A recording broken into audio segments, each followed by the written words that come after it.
মানুষ আল্লাহর মখলুক, সৃষ্টি জীব, আশরাফুল মখলুকাত, সৃষ্টির সেরা জীব মানুষ। হাইয়া আলাস সালাহ, হাইয়া আলাল ফালার আওয়াজ শুনেছে, এলান হয়েছে, প্রতিদিন রাত্রে এলান হয়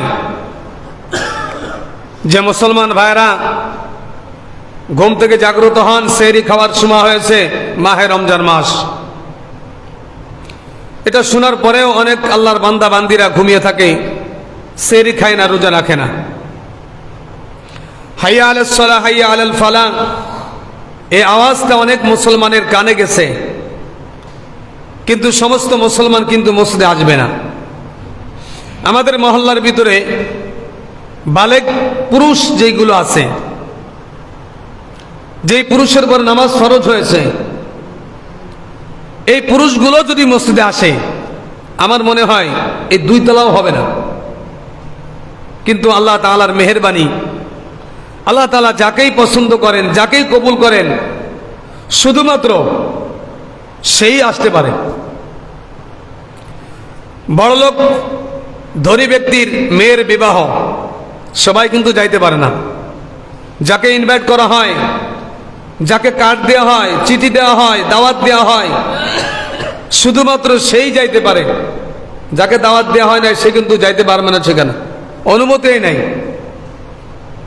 আপনাকে দাওয়াত দেওয়া হয়েছে, আপনার চিঠিতে দেখান, গেটে ঢোকার সাথে চিঠিতে দেখবে, আপনার যখন দেখবে হ্যাঁ আপনাকে দাওয়াত দেওয়া হয়েছে, তখন আপনাকে ঢুকতে দিবে।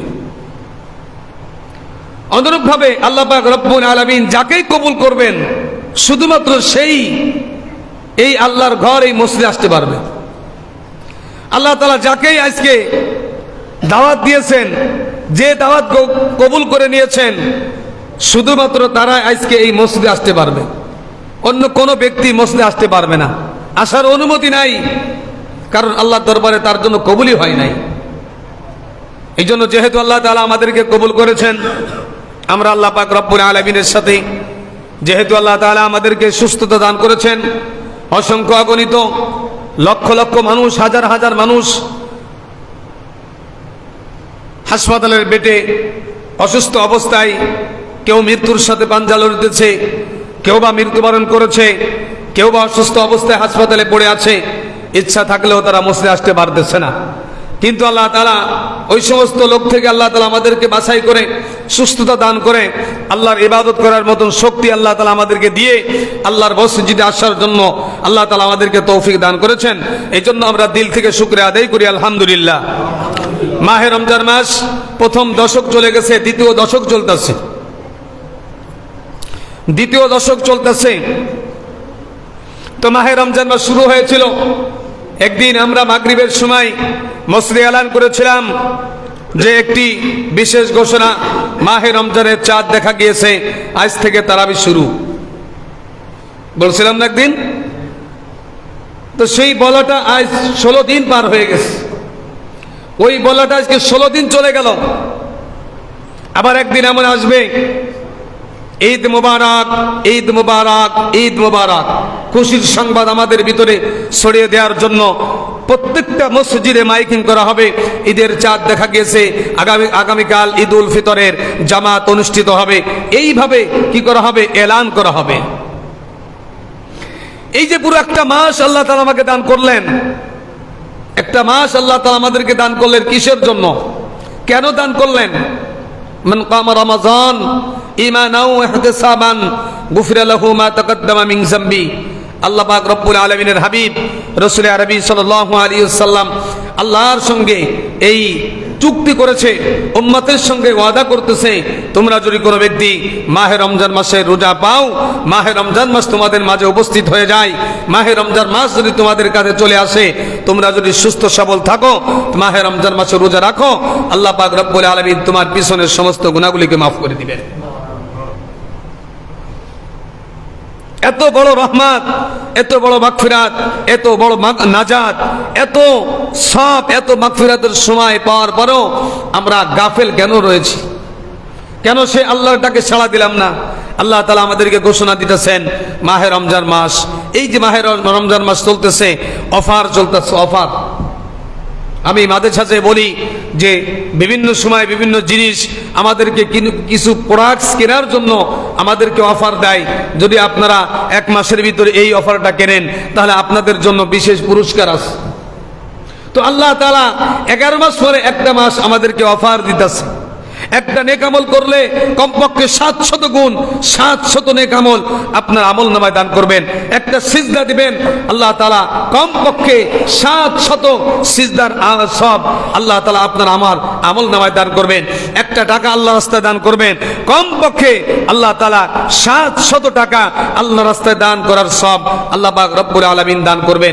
একবার সুবহানাল্লাহ বলবেন, একবার আলহামদুলিল্লাহ বলবেন, একবার আল্লাহু আকবার বলবেন, সুবহানাল্লাহি ওয়া বিহামদিহি সুবহানাল্লাহিল আযীম। প্রত্যেকটা দোয়া একবার পড়লে কমপক্ষে রাসূল বলেন 700 গুণ 700 বার পড়ার সব আল্লাহ তাআলা ওই বান্দার আমল নামায় আল্লাহ তাআলা দান করবেন। এই অফারটা আর দুনিয়ার কোনো মানুষ দিতে পারবে না, একমাত্র যিনি দিয়েছেন আমাদের জন্য তিনি হলেন আল্লাহ পাক রব্বুল আলামিন। আমাদের জন্য এই অফারটা দিয়েছেন মাত্র 1 মাসের জন্য। কয় মাসের জন্য ভাই? 1 মাসের জন্য দিয়েছেন। এই অফারটা দিয়েছেন মাত্র 1 মাসের জন্য। বিভিন্ন প্রোডাক্টস যেরকম ভাবে 7 দিনের অফার দেয়, 10 দিনের অফার দেয়, 15 দিনের অফার দেয়, 1 মাসের অফার দেয়, আল্লাহ তাআলাও আমাদের জন্য উম্মতের জন্য উম্মতে মুহাম্মাদির জন্য 1 মাস অফার দিয়েছে। বান্দা সিজদা করবে একটা, আমি 700 সিজদা করার সব তোর আমলনামায় দিয়ে দিব। এখন আমরা সেই অফার, আমাদের মাঝে সেই অফার চলতেছে। এখন যেই লোকটা এই প্রোডাক্টস না কিনবে সে কি পুরস্কার পাইব? অনেক সময় হোন্ডা কিনলে অফার থাকে, অনেক সময় ফ্রিজ কিনলে অফার থাকে। এখন এই মালটা যদি আপনি নাই কেনেন তা কি দোকানদার আপনাকে ফ্রি যেটা পুরস্কার, এই পুরস্কারটাকে আপনাকে দিবে? কারণ শর্ত হলো আমার এই প্রোডাক্টস, আমার এই মালটা তোমার ক্রয় করতে হবে। যদি তুমি এই মালটা ক্রয় করো তাহলে আমি তোমার জন্য 30% ছাড়, 20% ছাড়, 40% ছাড় দিয়ে তোমাকে আমি এই প্রোডাক্টসটা দিব। 100 টাকা দাম, আমি তোমার জন্য এই 20 দিনের অফার চলতেছে, 10 দিন অফার চলতেছে, 100 টাকার মাল আমি তোমার কাছে 60 টাকা নিব। এখন আপনি মালই কিনলেন না, তো আপনি যদি মহাজনকে বলেন, দোকানদারকে বলেন যে আমি মালটা কিনবো না কিন্তু 40 টাকা আমাকে দেন পুরস্কার, তো আপনাকে কি করবে? হয়তো মাইর দিব, আর নয় আপনাকে ধাক্কা দিয়ে গালি দিয়ে আপনাকে তার দোকানের সামনে থেকে কি বের করে দিবে।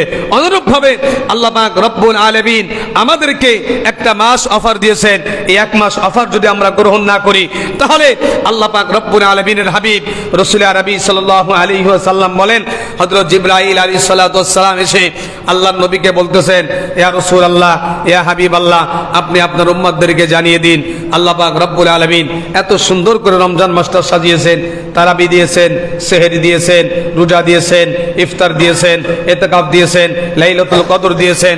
প্রত্যেকটা সময় গুনাহ মাফের একটা সময় দিয়েছেন, বিশেষ করে ইফতারের সময় গুনাহ মাফের সময় দিয়েছেন, তাহাজ্জুদের নামাজ পড়ার সুযোগ করে দিয়েছেন।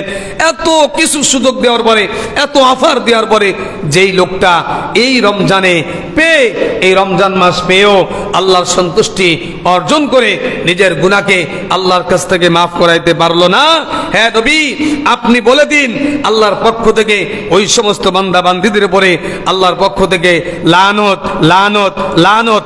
জিবরাইল বলেছেন 3 বার আল্লাহ তাআলা ওই সমস্ত বান্দা বান্দীদের জন্য লানত করেছেন। জিবরাইল বলেন, ইয়া রাসূলুল্লাহ, আমিও ওই সমস্ত বান্দা বান্দীদের জন্য লানত করলাম। রাসূল আরবি সাল্লাল্লাহু আলাইহি ওয়াসাল্লাম বলেন, আল্লাহুম্মা আমিন। জিবরাইল ঠিক বলেছো, আমিও ওই বান্দা বান্দীদের জন্য লানত করলাম যেই বান্দাবাদীদের সামনে আল্লাহ তাআলা এত সুন্দর করে মাহে রমজান মাসটা সাজাইলো। রমজান মাস দিলেন, সেহরি দিলেন, ইফতার দিলেন, ইতিকাফ দিলেন, লাইলাতুল কদর দিলেন, তাহাজ্জুদ নামাজ পড়ার সুবর্ণ একটা সুযোগ দিলেন, গুনাহ মাফের জন্য সুবর্ণ একটা সুযোগ দিলেন। এত কিছু পাওয়ার পরে যেই বান্দা বান্দি আল্লাহর সন্তুষ্টি অর্জন করতে পারলো না, আল্লাহর কাছে মাফ করাইতে পারলো না তার জিন্দেগির গুনাহগুলিকে, আমি রাসূল বললাম এই সমস্ত বান্দা বান্দীদের জন্য, এই সমস্ত উম্মতের জন্য আমি রাসূলের পক্ষ থেকে লানত। কারণ এত বড় অফার দেওয়ার পরে যে অফারটা গ্রহণ করলো না, তার জন্য তো আর আমি তার জন্য তো বসে থাকবো না, আমি তার জন্য ধ্বংসের দোয়া বদদোয়া করে দিলাম। আল্লাহ তাআলা তার জন্য বদদুয়া করলেন, জিবরাইলও তার জন্য বদদুয়া করলেন, রাসূল সাল্লাল্লাহু আলাইহি ওয়াসাল্লাম নিজেও ওই ব্যক্তিদের জন্য বদদুয়া করলেন। বলেন তো, তিন ব্যক্তি আল্লাহ, জিবরাইল, রাসূল, এই তিন ব্যক্তি যেই লোকটার জন্য বদদুয়া করেছেন, ওই লোকটাকে নাজাত দেওয়ার মতন আর কোনো লোক আছে? আছে আর কেউ? তাকে বাঁচানোর মতন কেউ আর আছে? তাহলে কেন আমরা বুঝতেছি না? আল্লাহ তাআলা মাহে রমজান মাস দিলেন নেকি কামাইয়ের জন্য। রাসূল বলেন এটা হলো নেকি কামাইয়ের মাস, গুনাহ মাফের মাস। আল্লাহ নবী উম্মতের জন্য কত পেরেশান দেখেন।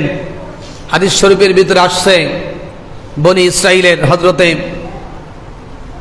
ইবনে আবি হাতিম রাদিয়াল্লাহু তাআলা তিনি বর্ণনা করেছেন, আল্লাহর নবী এক সময় সাহাবীদেরকে নিয়ে আলোচনা করতেছিলেন। বনি ইসরাইলের এক ব্যক্তি 1000 বছর লাগাতার বিরামহীন, ঘুম নাই, খাওয়া নাই, কোনো কিছু নাই, লাগাতার 1000 বছর সে সারা দিন রোজা রাখতেন এবং সারা রাত জেগে জেগে আল্লাহর ইবাদত করতেন এবং রোজা রাখা অবস্থায় আল্লাহর জন্য, দিন কায়েমের জন্য আল্লাহর পথে ফি সাবিলিল্লাহ জিহাদ করতেন। আল্লাহর নবী বিশ্বনবী মুহাম্মদ রাসূলুল্লাহ সাল্লাল্লাহু আলাইহি ওয়াসাল্লাম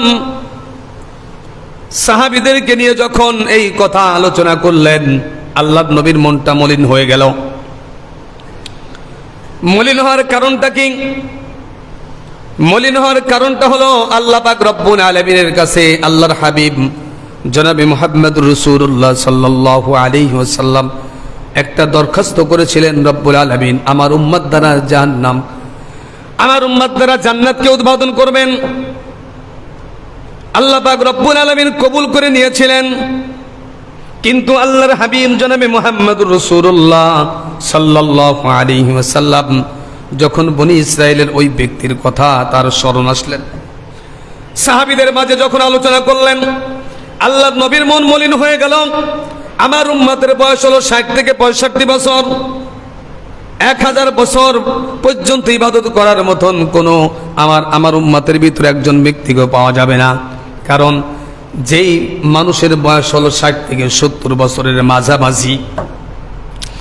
এক হাদিসের ভিতরে আল্লাহর নবী বলেন আমার উম্মতের বয়স গড় হিসেবে 60 এবং 70-এর মাঝামাঝি বয়সের ভিতরে থাকবে। 60 এবং 70 বছর বয়সে যদি সে জন্মের পর থেকে নিয়ে মৃত্যুর আগ পর্যন্ত 70 বছর হায়াত পালো, সেই ব্যক্তি যদি জন্মের থেকে নিয়ে মৃত্যুর আগ মুহূর্ত পর্যন্ত 1 অক্টো বা 1 মুহূর্ত পর্যন্ত আল্লাহর নাফরমানি করে নাই, শুধুমাত্র আল্লাহর ইবাদত বন্দেগী করেছে, তারপরেও তো ওই ব্যক্তি 1000 বছর ইবাদতের সওয়াব পাবে না। কারণ 70 বছর আর কোথায় 1000 বছর। জন্মের থেকে নিয়ে মৃত্যুর আগ পর্যন্ত আর মানুষ কম পক্ষে 2 বছর বয়স না হওয়া পর্যন্ত সে হাঁটতে পারে না। এই ব্যক্তিটা জন্মের পর থেকে কিভাবে আল্লাহর ইবাদত করবে? আর আল্লাহ পাক রব্বুল আলামিন 10 বছর আগে কোন বান্দা বান্দির উপরে নামাজ ফরজ করে নাই, ইবাদত ফরজ করে নাই। 70 বছর হায়াত থেকে যদি 10 বছর চলে যায় তাহলে বাকি থাকে 60 বছর। 60 বছরের ভিতরে কত অসুস্থ থাকা যায়, কত অবস্থায় অসুস্থ থেকে যায় মানুষ। আরো কয়েক বছর কেটে যায়, যদি সে সারা জীবন আল্লাহর ইবাদত করে 1 মুহূর্তের জন্য নাফরমানি না করে, তাহলে তো বনি ইসরাইলের ওই এক ব্যক্তি 1000 বছর ইবাদতের সমতুল্য সব আমার উম্মত পাবে না। এই চিন্তায় আল্লাহর নবী পেরেশান হয়ে গেলেন, মনটা মলিন হয়ে গেলেন। আল্লাহ পাক রব্বুল আলামিন হযরতে জিবরাইল আলাইহিস সালাতু ওয়াস সালামকে ডাক দিয়ে বলে, জিবরাইল রে, যাও যাও যাও আমার নবীর কাছে যাও, দেখো তার মনটা মলিন কেন, কি কারণ। হযরতে জিবরাইল আলাইহিস সালাতু ওয়াস সালাম আল্লাহর নবীর কাছে আগমন করলেন। আসসালামু আলাইকুম ইয়া রাসূলুল্লাহ, আপনার মনের অবস্থা ভারী কেন, মনটা মলিন কেন, আমি একটু জানতে চাই। হযরতে জিবরাইল আলাইহিস সালাতু ওয়াস সালাম যখন জিজ্ঞাসা করলেন, আল্লাহর নবী ডাক দিয়ে বলেন, জিবরাইল ওই যে বনি ইসরায়েলের এক ব্যক্তি 1000 বছর ইবাদত বন্দেগী করেছে, আমি চাই আমার উম্মতেরাও 1000 বছর ইবাদতের সওয়াব পাক। কিন্তু আল্লাহ পাক রব্বুল আলামিন আমার উম্মতের বয়স দিয়েছেন 60 থেকে 70-এর মাঝামাঝি। আর কোন ব্যক্তি যদি 60 বছর পর্যন্ত আল্লাহর ইবাদত বন্দেগী করে থাকে, এক মুহূর্তের জন্য, এক সেকেন্ডের জন্য আল্লাহর নাফরমানি না করে, দুনিয়ার লোভ না করে, তাহলে তো ওই ব্যক্তি 1000 বছরের সমতুল্য সওয়াব পাবে না। আল্লাহ পাক রব্বুল আলামিন হাবিব যখন এই চিন্তায় পেরেশান হয়ে গেলেন, আল্লাহ পাক রব্বুল আলামিন সূরাতুল কদর দিয়ে হযরত জিবরাইল আলাইহিস সালাতু ওয়াস সালামকে পাঠিয়ে দিলেন, জিবরাইল যাও আমার নবীর মনটাকে একটু শান্ত করে আসো, মনটা খুশি করে আসো। আল্লাহর নবীর কাছে জিবরাইল আলাইহিস সালাতু ওয়াস সালাম বললেন, ইয়া রাসূলুল্লাহ, ইয়া হাবিবাল্লাহ, আল্লাহ পাক রব্বুল আলামিন আপনার মনের অবস্থা জানেন। আপনি কোন কারণে আজকে মনটা মলিন করে রাখছেন, কি কারণে কি হয়েছে এটা আল্লাহ জানেন। এই জন্য আল্লাহ তাআলা আপনার জন্য এমন একটা সূরা নাযিল করেছেন, যে সূরার ভিতরে আল্লাহ তাআলা আপনাকে খুশখবরি জানিয়ে দিয়েছেন, ইন্না আনজালনাহু ফি লাইলাতিল কদর। আল্লাহ পাক রব্বুল আলামিন বলেন, নিশ্চয়ই আমি আল্লাহ পাক রব্বুল আলামিন লৌহে মাহফুজ থেকে এই লাইলাতুল কদর নামক রাত্রে আমি আল্লাহ পাক রব্বুল আলামিন আমার কোরআনুল কারীমকে 30 পারা কোরআনুল কারীমকে প্রথম আসমানে নাজিল করেছি। তাফসীরের ভিতরে আসছে আল্লাহ পাক রব্বুল আলামিন লৌহে মাহফুজ থেকে এক রাত্রে, লাইলাতুল কদরের রাত্রে প্রথম আসমানে আল্লাহ পাক রব্বুল আলামিন জিবরাইলের মাধ্যমে কোরআনকে নাজিল করেছে। প্রথম আসমান থেকে আল্লাহ রাসূল যখন যতটুকুর প্রয়োজন ছিল, কখনো একটা আয়াত নাযিল হলেন, কখনো একটা সূরা নাযিল হতো, কখনো কয়েকটা সূরা নাযিল হতো, কখনো কয়েকটা আয়াত নাযিল হতো। এইভাবে 23 বছর পর্যন্ত 30 পারা কোরআন আল্লাহ পাক রব্বুল আলামিন প্রথম আসমান থেকে আল্লাহর নবী বিশ্ব নবী মুহাম্মদুর রাসূলুল্লাহ সাল্লাল্লাহু আলাইহি ওয়াসাল্লামের উপর অবতীর্ণ করলেন। ইন্না আনজালনাহু ফি লাইলাতিল কদর, নিশ্চয় আমি আল্লাহ তাআলা আমার মহাগ্রন্থ আল কুরআনকে লাইলাতুল কদরের রাত্রে আমি নাজিল করেছি। এবার আল্লাহ পাক রব্বুল আলামিন নিজেই আল্লাহর নবীর কাছে প্রশ্ন করতেছেন, লাইলাতুল কদর, হে নবী আপনি কি জানেন লাইলাতুল কদর কি? আল্লাহ নিজেই প্রশ্ন করেন, হে নবী লাইলাতুল কদর, আপনি কি লাইলাতুল কদর সম্পর্কে আপনি জানেন? ওয়ামা আদরাকা মা লাইলাতুল কদর, হে নবী আপনি কি লাইলাতুল কদর কি এটা কি আপনি জানেন? আল্লাহ নবী আল্লাহ পাক রব্বুল আলামিনকে বলেন, রব্বুল আলামিন আমি লাইলাতুল কদর সম্পর্কে কিছুই জানি না। ওই আল্লাহ পাক রব্বুল আলামিন প্রশ্ন করলেন, জবাব দিতেছেন তিনি। আল্লাহ পাক রব্বুল আলামিন বলেন, লাইলাতুল কদরি খায়রুম মিন আলফি শাহর, হে নবী লাইলাতুল কদর এমন একটা রাত, 1000 মাস ইবাদত থেকে, 1000 বছর ইবাদত থেকে, 1000 মাস ইবাদত থেকে ওই মাসের, ওই দিনের, ওই রাত্রের দাম আল্লাহ পাক রব্বুল আলামিনের কাছে বেশি। লাইলাতুল কদর খায়রুম মিন আলফি শাহর, 1000 বছর ইবাদত করার থেকে একটা রাতের দাম আল্লাহর কাছে বেশি। এবার এই লাইলাতুল কদর সম্পর্কে কিছু ফজিলাত আল্লাহর নবী আল্লাহ পাক রব্বুল আলামিন জিবরাইলের মাধ্যমে আল্লাহর নবীর কাছে এই লাইলাতুল কদরের ফজিলত সম্পর্কে আল্লাহ পাক রব্বুল আলামিন জানতেছেন, নবীকে জানাই দিতেছেন, লাইলাতুল কদরি খায়রুম মিন আলফি শাহর, লাইলাতুল কদর হলো 1000 মাস ইবাদত থেকে উত্তম। তানাজ্জালুল মালাইকা, শুধু একটা ফজিলতের কথা বললেই যথেষ্ট ছিল। এমন একটি রাত যেই রাত্রে মহাগ্রন্থ আল কোরআনকে নাজিল করা হয়েছে, এই একটা মাত্র ফজিলত এই রাত্রের জন্য যথেষ্ট ছিল। কিন্তু তা নয়, আল্লাহ পাক রব্বুল আলামিন এইখানে কয়েকটা ফজিলতের কথা বললেন লাইলাতুল কদর সম্পর্কে। তানাজ্জালুল মালাইকাতু ওয়ার রূহ, তাফসীরের ভিতরে আসছে হযরত জিবরাইল আলাইহিস সালাতু ওয়াস সালাম তানাজ্জালুল মালাইকা, ফেরেশতাদেরকে এক জামাত ফেরেশতাদেরকে নিয়ে হযরত জিবরাইল আলাইহিস সালাতু ওয়াস সালাম দুনিয়া অবতীর্ণ করেন। তানাজ্জালুল মালাইকাতু ওয়ার রূহ, এই রূহ শব্দের অর্থ লিখেছেন হযরত জিবরাইল আলাইহিস সালাতু ওয়াস সালাম। জিবরাইল রহমতের একদল ফেরেশতা নিয়ে দুনিয়া অবতীর্ণ করেন। আল্লাহ পাক রব্বুল আলামিন ঘোষণা করেন জিবরাইল রে, আজকের এই শবে কদরের রাত্রে যেই ব্যক্তি দাঁড়িয়ে ইবাদত করবে, যেই ব্যক্তি বসে বসে ইবাদত করবে, যেই ব্যক্তি শুয়ে শুয়ে ইবাদত করবে, যেই ব্যক্তি সিজদায় পড়ে আল্লাহর ইবাদত করবে, তাসবিহ তাহলিল পড়বে, এই রাত্রের ভিতরে যেই ব্যক্তি যেই প্রকার ইবাদত করুক না কেন, কেউ যদি জিকির আজকার করে, কেউ যদি কোরআন তেলাওয়াত করে, কেউ যদি নামাজ পড়ে, কেউ যদি সুবহানাল্লাহ বলে, কেউ যদি আলহামদুলিল্লাহ বলে, প্রত্যেকটা ব্যক্তির সঙ্গে তুমি দেখা করবে আর প্রত্যেকটা ব্যক্তির দুয়ার সাথে সাথে তুমি আমিন বলবে, তার সঙ্গে মুসাফা করবে এবং আল্লাহর কাছে তার মাগফিরাতের কামনার জন্য দোয়া করবে।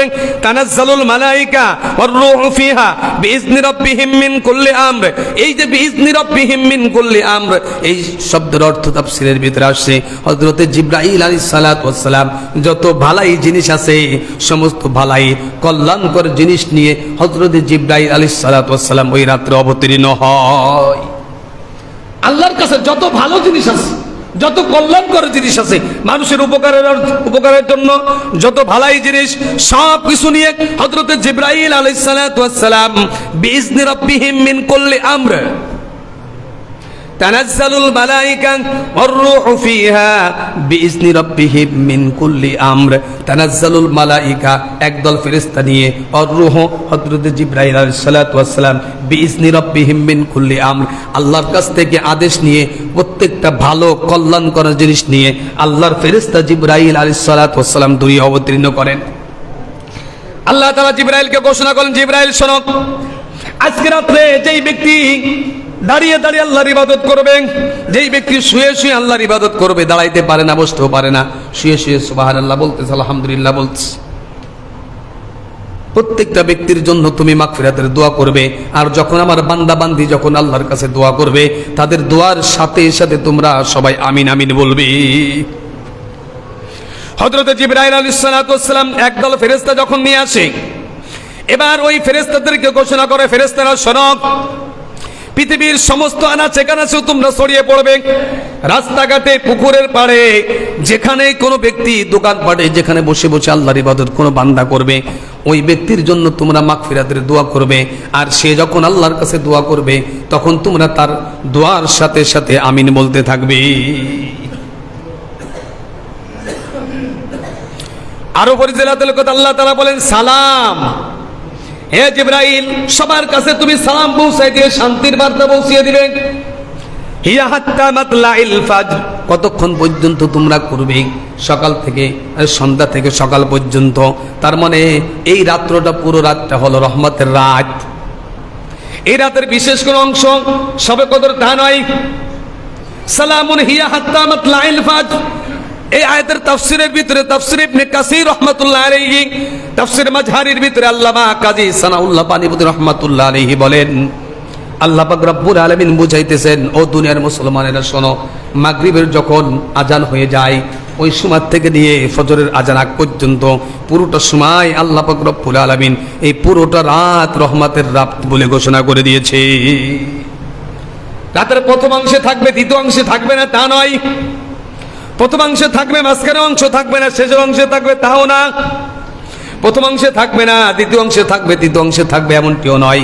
প্রথম থেকে নিয়ে শেষ পর্যন্ত পুরো রাতটা হলো রহমতের রাত। এই পুরো রাত্রে যে কোনো মুহূর্তে আল্লাহ পাক রব্বুল আলামিনের কোনো বান্দা বান্দি আল্লাহর ইবাদত করবে, আল্লাহর ফেরেশতারা তার সঙ্গে সাক্ষাৎ করে তার জন্য আল্লাহর কাছে মাগফিরাত কামনা করবে। এই জন্য আল্লাহ পাক রব্বুল আলামিনের হাবিব রাসূল আরবি সাল্লাল্লাহু আলাইহি ওয়াসাল্লামের পরে হযরত ইব্রাহিম আলা নবিয়ানিস সালাতু ওয়াস সালাম সূরাতুল বাকারার ভিতরে হযরত ইব্রাহিম আলাইহিস সালাতু ওয়াস সালাম কে আল্লাহ তাআলা বলেন, ওয়াহিদনা ইলা ইব্রাহিম ওয়া ইসমাঈল আন তাহিরা বাইতি লিত তাইফিন ওয়াল আকিফিন ওয়ার রুকাইস সুজুদ। বাইতুল্লাহ যখন নির্মাণ হয়ে গেল, বাইতুল্লাহ যখন হযরত ইব্রাহিম আলাইহিস সালাতু ওয়াস সালাম এবং ইসমাঈল আলাইহিস সালাতু ওয়াস সালাম নির্মাণ করলেন, আল্লাহ তাআলা ঘোষণা করলেন, ও ইব্রাহিম শোনো, আনতাহিরা বাইতিয়া, আমার ঘরকে তোমরা পবিত্র করে দাও। কিসের জন্য, কেন পবিত্র করব? আল্লাহর কাছে প্রশ্ন করা হলো, রব্বুল আলামিন আমরা কেন পবিত্র করব, কিসের জন্য পবিত্র করব? আনতাহিরা বাইতিয়া লিত তাইফিন, আমার এই ঘরের ভিতরে অনেক মানুষ আসবে, ইতিকাফ করার নিয়ত করে, ইতিকাফের নিয়তে আমার ঘরের ভিতরে আসবে। ওয়াল আকিফিন, তাইফিন ওয়াল আকিফিন। তাইফিন শব্দের অর্থ হলো আমার এই বাইতুল্লাহকে অনেক মানুষ তওয়াফ করার জন্য আসবে, তাদের জন্য তোমরা পবিত্র করো। ওয়াল আকিফিন, কত মানুষ আসবে এখানে এসে ইতিকাফ করার জন্য আসবে। ওয়ার রুকআই সুজুদ, অনেক মানুষ এখানে এসে নামাজ আদায় করবে, এই জন্য তোমরা ছেলে এবং বাপ ছেলে মিলে আমার ঘর বাইতুল্লাহকে তোমরা পবিত্র করে দাও। আল্লাহর হাবিব জনাবে মুহাম্মদ রাসূলুল্লাহ সাল্লাল্লাহু আলাইহি ওয়াসাল্লাম বলেন, পৃথিবীর সবথেকে শ্রেষ্ঠ জায়গা হলো, শ্রেষ্ঠ মসজিদ হলো বাইতুল্লাহ। বাইতুল্লাহর ভিতরে যদি কোনো ব্যক্তি ইতিকাফ করতে পারে, সবথেকে উত্তম হলো বাইতুল্লাহর ভিতরে ইতিকাফ করা। দ্বিতীয় হলো মসজিদে হারাম, মসজিদে নববী, আল্লাহর নবীর মসজিদ। তৃতীয় হলো বাইতুল আকসা। চতুর্থ নম্বর, প্রত্যেকটা জামে মসজিদে একজন প্রত্যেক মহল্লার ভিতরে কমপক্ষে একজন ব্যক্তি যদি ইতিকাফ না করে, তাহলে পুরো মহল্লার সবাই ইতিকাফ না করার গুনাহ সবার আমলনামায় সমানভাবে ভাগ হয়ে যাবে। এই জন্য মসজিদটাকে বলা হয় যে ইতিকাফের জন্য। মসজিদকে বানানো হয়েছে সিজদা করার জন্য, মসজিদটাকে বানানো হয়েছে রুকু করার জন্য, মসজিদটাকে বানানো হয়েছে আল্লাহর ইবাদত করার জন্য। এই জন্য আল্লাহর হাবিব জনাবে মুহাম্মদ রাসূলুল্লাহ সাল্লাল্লাহু আলাইহি ওয়াসাল্লাম শুধুমাত্র লাইলাতুল কদরকে তালাশ করার জন্য মাহে রমজানের প্রথম থেকে নিয়ে 10 তারিখ পর্যন্ত ইতিকাফ করলেন। প্রথম থেকে 1 রোজা থেকে 10 রোজা পর্যন্ত ইতিকাফ করলেন, লাইলাতুল কদর পাইলেন না। আবার 11 থেকে নিয়ে 20 রোজা পর্যন্ত ইতিকাফ করলেন। এবার যখন হুজরাত থেকে সমস্ত সাহাবীরা বের হয়ে গেলেন, আল্লাহর নবী বিশ্ব নবী মুহাম্মদ রাসূলুল্লাহ সাল্লাল্লাহু আলাইহি ওয়াসাল্লাম তখনও হুজরার ভিতরে মসজিদে নববীর ভিতরে বসেছিলেন। এমন সময় হযরত জিবরাইল আলাইহিস সালাতু ওয়াস সালাম আগমন করলেন। ইয়া রাসূলুল্লাহ, ইয়া হাবিবাল্লাহ, আপনি যেই জিনিসটা তালাশ করার জন্য রমজানের প্রথম দশকে ইতিকাফ করলেন, দ্বিতীয় দশকে ইতিকাফ করলেন, ওই জিনিসটা আল্লাহ পাক রব্বুল আলামিন লুকায়িত রেখেছেন রমজানের শেষ দশকের ভিতরে। লাইলাতুল কদর হলো রমজানের শেষ দশকের ভিতরে। লাইলাতুল কদর সম্পর্কে 50টির বেশির মত রয়েছে। তার ভিতরে অধিকাংশ মত হলো যে লাইলাতুল কদর হলো রমজানের শেষ দশকের ভিতরে 21 থেকে নিয়ে 30 তারিখ পর্যন্ত, এই শেষ দশকের ভিতরে লাইলাতুল কদর। আল্লাহ নবী বিশ্বনবী বাইহাকি শরীফের হাদিস, হযরত আব্দুল্লাহ ইবনে আব্বাস রাদিয়াল্লাহু তাআলা বলেন, কোন ব্যক্তি যদি একদিনের জন্য ইতিকাফ করে, কয়দিন?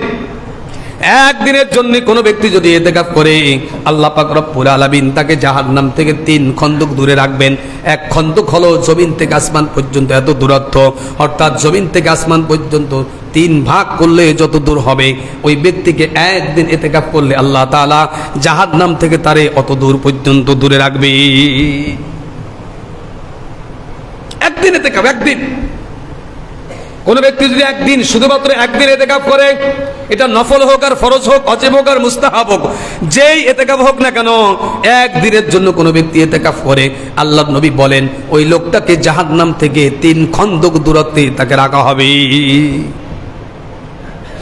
আল্লাহর নবী বিশ্ব নবী মুহাম্মদ রাসূলুল্লাহ সাল্লাল্লাহু আলাইহি ওয়াসাল্লাম বাইহাকি শরীফের হাদিসের ভিতরে আল্লাহর নবী বলেন, কোন ব্যক্তি যদি মাহে রমজান মাসের শেষ দশকে ইতিকাফ করে, মাহে রমজান মাসের শেষ দশকে ইতিকাফ করে, 2টা পুরস্কার। 1 নম্বর পুরস্কার হলো একটা হজ এবং একটা উমরার সওয়াব আল্লাহ তাআলা তার আমল নামায় দান করে দিবে। 2 নম্বর পুরস্কার, আল্লাহ তাআলা তার পিছনের সমস্ত গুনাহ মাফ করে দিবেন। 3 নম্বর পুরস্কার হলো দুনিয়ার ভিতরে যত নেক আমল আছে, সমস্ত নেক আমল সে করতো না। ইতিকাফে না বসলে, দুনিয়ায় থাকলো, বাইরে থাকলো, মসজিদের বাইরে থাকলো, এই কাজটা সে করতো না। অনেক সময় আছে না, জানাজার এলান হয়, সবাই কি যায়? সবাই কিন্তু যায় না। আল্লাহ নবী বলেন ইতিকাফ করলে কি লাভ হয় শুনুন। এমন এমন নেক আমল আছে যে সে করতে পারতো না, মসজিদের বাইরে থাকলো, এই আমলটা সে করতো না, হয়তো কোনো কারণবশত তিনি অন্য জায়গায় থাকতেন। এলান হয়েছে যে জিন্দাপীর রহমাতুল্লাহ, জিন্দাকান রহমাতুল্লাহ জামে মসজিদের ঈদগাহ ময়দানে জানাজার নামাজ অনুষ্ঠিত হবে, ওই লোকটার কানে গেছে কিন্তু সে যায় নাই। সে একজন 5 ওয়াক্ত নামাজ পড়ে, সে তার দোকানে বসে রয়েছে বা বাড়িতে বসে রয়েছে বা কোনো আড্ডাখানায় বসে রয়েছে, কিন্তু সে জানাজার নামাজে উপস্থিত হয় নাই। আল্লাহর নবী বলেন ওই লোকটা ইতিকাফ করার কারণে জানাজায় শরীক হতে পারতেছে না। আল্লাহ তাআলা জানাজায় পড়লে যেই সব হতো আল্লাহ তাআলা তার আমলনামায় ওই পরিমাণ সব দান করবেন। এই লোকটা যদি মানুষ যখন রাস্তাঘাটে হাঁটে, অনেক সময় রাস্তার ভিতরে একটা কাঁটা যুক্ত বিষাক্ত কোনো প্রাণী থাকে, এটা ফেলে দিলে অনেক প্রকার সব মানুষের জন্য উপকারার্থে করে, অনেক কিছু বানানো এটা উপকারের জন্য। একটা গাছ লাগানো মানুষের উপকারের জন্য। রাস্তার পাশে একটা গাছ লাগাইলাম, নিয়ত করলাম বড় হওয়ার পরে এই গাছের ছায়ায় মানুষ একটু আশ্রয় নিবে, একটু বাতাস খাইবে, একটু ঠান্ডা বাতাস খাইবে, অথবা এই গাছের ফল হবে, ফল হওয়ার পরে মানুষ খাইবে, এটা নিয়ত করে একটা গাছ লাগাইছে, একটা নেক আমল, একটা ভালো কাজ। আল্লাহর নবী বলেন ওই লোকটা বাইরে থাকলে, মসজিদের বাইরে থাকলে কিন্তু এই ভালো কাজটা করতো না, মসজিদের ভিতরে থাকা অবস্থায় আল্লাহ তাআলা ওই ভালো কাজের নেক আমল তার আমল নামার সঙ্গে যোগ করে দিবে। অর্থাৎ দুনিয়ার ভিতরে যত ভালো কাজ আছে, বান্দা দুনিয়ার ভিতরে যত ভালো কাজ আছে মসজিদের বাইরে থাকলে করতো, আবার করতো না, কিন্তু যত আমল আছে ভালো কাজ, সমস্ত ভালো কাজের আমল নামা সব ওই ব্যক্তি ইতিকাফ করার কারণে আল্লাহ তাআলা তার আমল নামায় দিয়ে দিবেন। চতুর্থ নম্বর পুরস্কার হলো এই 10 দিনের ভিতরে আল্লাহ তাআলা তাকে সমস্ত গুনাহ থেকে হেফাজতে রাখবে। মসজিদে বৈশা ওকে চিন্তা করবে আমি একটু গুনাহ করব, যখন ইতিকাফে বসে সে সর্বোপরি কথা হলো সে এমন একটা দুনিয়ার এমন একটা দুনিয়ার ভিতরে আমরা আসছি, ইচ্ছা না থাকলেও গুনাহ হয়ে যায়। আপনার ইচ্ছা নাই তারপরে কি হয়ে যায়? গুনাহ হয়ে যায়। রাসূল বলেন ইতিকাফকারীকে আল্লাহ তাআলা সমস্ত গুনাহ থেকে আল্লাহ তাআলা তাকে হেফাজত করবে। এর থেকে আর কোনো বড় নিয়ামত আছে? আমার আমল নামায় নেক আমল নাই, গুনাহ নাই। আখলিস দীনাকা ইয়াকফিকাল আমালুল কলিল। তোমার ঈমানকে পরিপূর্ণ করো, সঠিক করো, অল্প আমল করো, এটা তোমার নাজাতের জন্য যথেষ্ট হয়ে যাবে। অল্প আমলের তাফসিরে লেখছে তুমি নেক আমল করেছো কম, কিন্তু গুনাহ একটাও নাই। ওই নেক আমল 2টা হোক, একটা হোক, অল্প হোক, ওই নেক আমল তোমাকে জান্নাতে নিয়ে যাবে। কিন্তু আমি হাজার হাজার নেক আমল করেছি, কোটি কোটি গুনার কাজ করেছি, হাজার হাজার নেক আমল করেছি, হাজার হাজার গুনার কাজ করেছি, সমান সমান হয়ে যাবে। যখন দাড়ি পাল্লার ভিতরে মিজানে পাল্লায় যখন মাপ দেওয়া হবে, দেখবেন নেক আমল যা করছে বদ আমল একই করেছে। এখন যদি আল্লাহর রহমত হয় তাহলে মাফ করবে, আল্লাহর রহমত না হলে আর তাকে মাফ করা হবে না। নেক আমলও করছেন, গুনাহও করছেন, কিন্তু সমান সমান হয়ে গেছে। কিন্তু এখানে যদি আল্লাহ রহমত করে যে না আমার বান্দা রহমত করে, আল্লাহ রহমত করে বান্দাকে মাফ করে দেয়, তাহলে সে মাফ পাবে, তা না হলে তাকেও জাহান্নামে যেতে হবে। কিন্তু যেই লোকটা ইতিকাফ করবে আল্লাহ তাআলা তাকে সর্বপ্রকার গুনাহের কাছ থেকে আল্লাহ তাআলা তাকে হেফাজতে রাখবে। এই জন্য ইতিকাফ করা অনেক বড় সওয়াব। অনেক মানুষ 4 লক্ষ, 5 লক্ষ, 6 লক্ষ, 7 লক্ষ টাকা খরচ করে বাইতুল্লাহ যা হজ করতে, বাইতুল্লাহ তওয়াফ করে, সব জায়গা বাইতুল্লাহর যত কাজ আছে সব কাজ করে, হজের যত কাজগুলো আছে সব কাজগুলো করে বাড়ি ফিরে আসলো। হতে পারে ওই হজ তার কবুল হয় নাই, হতেও পারে, আবার হতে পারে তার হজ কবুল হয়েছে, হতে পারে নাও হতে পারে, কবুল হতে পারে নাও হতে পারে, গ্যারান্টি দিতে পারবে না। আপনি হজে যাচ্ছেন, হজে যাওয়ার পরে আপনার হজ কবুল হয়েছে, গ্যারান্টি নাই। নামাজ পড়েছেন, নামাজ কবুল হয়েছে, গ্যারান্টি নাই। কিন্তু আল্লাহ রাসূল বলেন কোন ব্যক্তি যদি মাহে রমজান মাসের শেষ দশকে ইতিকাফ করে, আল্লাহ পাক রব্বুল আলামিন তার আমল নামায় কবুল হজের সওয়াব দান করবেন। সুবহানাল্লাহ। একটা কবুল হজের সওয়াব দান করবেন, আর একটা উমরা হজের সওয়াব দান করবেন। লক্ষ লক্ষ কোটি কোটি টাকা খরচ করে অনেক মানুষ হজে যায়, কিন্তু অনেক মানুষের হজ কবুল হয় না। কারণ তার নিয়ত হলো একটা যে আমি টাকাওয়ালা হয়েছি, আজকে আমি গ্রামের একজন মেম্বার, একজন চেয়ারম্যান, একজন মন্ত্রী, একজন মিনিস্টার বা একজন বড় একজন মাপের একজন নেতা হয়েছি, আমার টাকা পয়সা হয়েছে, আমি যদি হজ করতে না যাই মানুষ আমাকে কি বলবে? ঠিক আছে চলো আমরা হজ করে আসি। আল্লাহ রাসূল বলেন তোমার টাকা দিয়ে হজ করে যাওয়া কোনো মূল্য নাই। তুমি হজ করা এবং না করা তোমার সমান, এক প্রকার বিন্দু পরিমাণ, জাররা পরিমাণও তুমি নেকি পাবে না। কিন্তু তুমি যদি নিয়ত করো, আল্লাহ যদি আমাকে তুমি তৌফিক দান করো আমি হজে যাব, আল্লাহ তৌফিক দিয়েছে আমি হজে গেলাম, আল্লাহ তোমার তৌফিকে তুমি সুযোগ দিয়েছো বলে আমি হজের ভিতরে আসতে পারছি, তুমি সুযোগ দিয়েছো বলে আমি বাইতুল্লাহকে তওয়াফ করতে পারলাম, তুমি সুযোগ দিয়েছো বলে আমি আল্লাহর নবীর রওজাকে জিয়ারত করতে পারলাম। আল্লাহ তোমার তৌফিক ছাড়া আমি কিছুই করতে পারতাম না। আল্লাহ তুমি আমার হজকে কবুল করে নাও। আল্লাহর নবী বলেন মানুষের নিয়তের উপর নির্ভর করবে তার আমল কবুল হবে কি হবে না। ইন্নামাল আমালু বিল খাওয়াতিম, ইন্নামাল আমালু বিন্নিয়াত, তার নিয়তের উপরে ডিপেন্ড করবে সে কোন নিয়তে আমলটা করলো। এই আমলটা যদি তার নিয়তে যদি খাঁটি থাকে, আল্লাহ পাক রব্বুল আলামিনের হাবিব বলেন নিয়ত যদি সহি থাকে তার আমল নামা আল্লাহর দরবারে কবুল হবে। আর নিয়ত যদি সহি না থাকে তাহলে তার আমল নামা যতই করুক না কেন, যত নামাজ পড়ুক না কেন, হজ করুক না কেন, যাকাত দিক না কেন, যত নেক আমল করুক না কেন, নিয়তের উপরে নির্ভর করবে তার আমল নামা। এজন্য আমার মাহে রমজান মাস চলে যাচ্ছে, হয়তো ভাই মাহে রমজান মাস চলে যাওয়ার পরে আগামী বছর আর আমরা এই মাহে রমজান মাস ফিরে পাবো না। অনেকে আছে হায়াত শেষ হয়ে যাবে, দুনিয়ার থেকে চলে যাব। আমরা অনেকেই এখনো পর্যন্ত রোজা রাখতেছি না, আমরা এখনো পর্যন্ত মসজিদে আসতেছি না। চিন্তা করতেছি মাহে রমজান মাস যায় না কেন।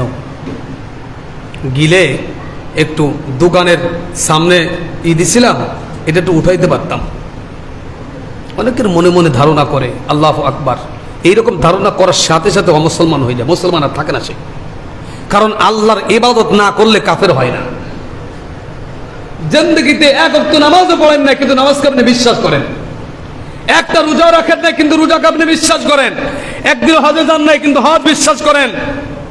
আপনি মুসলমান, কালেমা পড়েছেন মুসলমান, কিন্তু আপনি ইবাদত বন্দেগী করেন না, হয়তো আপনার গাফলাতের কারণে। কিন্তু আপনি নামাজকে স্বীকার করেন, নামাজ না পড়ে আল্লাহ গুনাহ দিব, হজ না করলে গুনাহ হবে, যাকাত না দিলে গুনাহ হবে, সদকা না করলে গুনাহ হবে, সিজদা না দিলে গুনাহ হবে, এটা আপনার বিশ্বাস আছে। আপনি মুসলমান, আপনি কাফের না, তবে আপনি হলো মুনাফিক নাম্বার মুসলমান, আপনি হলো নিফাক মার্কা মুসলমান। কিন্তু যদি আপনি মনে করেন নামাজও পড়েন আর রোজাও রাখেন, মনে মনে চিন্তা করেন নামাজ পড়লে কি হয়, নামাজ পড়ে কোনো লাভ নাই, রোজা রাখে কি লাভ, এটা শুধুমাত্র ক্ষুধার্ত থাকা আর কিছু না। আল্লাহর কি লাভ আমাদেরকে ক্ষুধার্ত রাখে? সাথে সাথে আপনি বেঈমান হয়ে গেলেন, অমুসলমান হয়ে গেলেন। নতুন করে কলেমা পড়ে মুসলমান না হওয়া পর্যন্ত আপনি যত রাকাত নামাজ পড়বেন, যত সিজদা দিবেন, এক সিজদা আল্লাহর দরবারে কবুল হবে না। এই জন্য আল্লাহর ইবাদত নিয়ে ঠাট্টা বিদ্রুপ নয়, আমি করতে পারতেছি না, আমার ব্যর্থতা। এই জন্য আমরা আল্লাহর ইবাদত করব। রমজান মাস ভাই শেষ হয়ে যাচ্ছে, দেখবেন একদিন শেষ হয়ে যাবে। আপনি রমজান মাস চলে গেলে আর খুঁজো হাজার চেষ্টা করে পারলেও এই রমজান মাস আর পাইবেন না। এই জন্য ভাই আপনাদের কাছে বিনীত অনুরোধ করি, রমজান মাস শেষ হওয়ার পথে, অর্ধেক চলে গেছে, দ্বিতীয় অর্ধেক আজকে শুরু হয়েছে 16টা রোজা। এই জন্য মুসলমান ভাইরা আমরা ফিরে আসি। এখনো পর্যন্ত যারা রোজা রাখতেছি না আমরা ফিরে আসি। আল্লাহর বদদোয়া, জিবরাইলের বদদোয়া, রাসূলের বদদোয়া থেকে আমরা বাঁচি। আল্লাহর এই মাহে রমজান মাস দিয়েছে আমাদেরকে গুনাহ মাফের জন্য। আল্লাহর কাছে গুনাহ মাফ নিয়ে আমরা কবরে যাব। আল্লাহ পাক আমাদের সকলকে তৌফিক দান করেন। সকলে